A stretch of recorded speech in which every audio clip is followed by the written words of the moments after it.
کے تاریخی Wimbledon stadium میں اوپن افطار کا اہتمام کیا گیا، جس میں بڑی تعداد میں مختلف رنگ و نسل سے تعلق رکھنے والے نہ صرف مسلمان بلکہ دیگر مذاہب کے لوگ بھی شریک ہوئے۔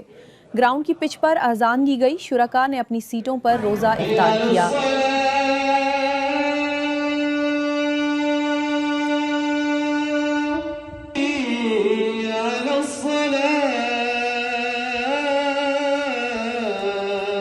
نماز مغرب اسٹیڈیم کے 1879 لاؤنج میں ادا کی گئی اور شرکاء کی تواضع کھانے سے کی گئی۔